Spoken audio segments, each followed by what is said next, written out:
crazy įžvalga, kuri tiesiog rauna stogą. Kiekvienas juk turime kokių tais norų, siekių, kuriuos stengiamės įgyvendinti. Aš taip pat jų turiu daugybę. Einu, stengiuosi, kažkas gaunasi, kažkas nesigauna, bet pakeliui pastebėjau tokį tiesiog crazy dalyką. Mūsų siela veda mus per norus į gyvenimą, apie kurį mes svajojame. Suprantu, kaip tai skamba, bet pasistengkite išgirsti, ką noriu pasakyti. Štai pavyzdys, kaip tai atrodo. Tarkime, turime norą, svajonę sutikti savo mylimąjį išrinkti. Ir netikėtai į mus ateina toks impulsas, noras išvykti į kokią nors kelionę, pavyzdžiui, Madagaskarą. Šis noras, impulsas gyvena mumise kuris laikas ir neišnyksta. Tačiau, kai tik pradedame pagalvoti apie šio siekio įgyvendinimą, mus apima negatyvios mintis ir jausmai.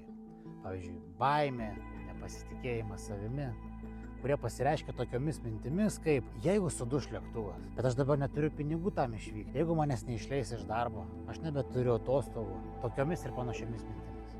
Tai kas įvyksta? Iš proto kilusios mintis tave sustabdo, tu nežengi žingsnio ir neišvyksti į kelionę, kurioje laukia tavo mylimasis.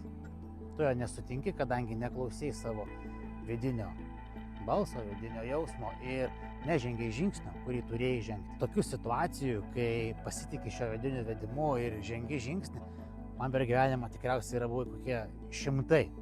Ir kas kartą tai mane išgąsdindavo, sukeldavo baimę, bet pasitikėdamas šiuo vedimu žengdavau žingsnį ir atrodydavo visi dalykai, kurie mane gąsdino, tiesiog susitvarkydavo ir išsispręsdavo vos nestebuklingai. Jei tau ši tema įdomi ir esi pastebėjęs savo gyvenime kažkokių panašių situacijų, tai būtinai pasidalink jas komentaruose. Na, o jeigu tau aplamai įdomi ši tema ir tu nori daugiau tokių video, tai tiesiog komentuok po šio video noriu ir sukursiu daugiau tokių video, kurie tau padės kitą kartą atpažinti savo sielos balsą.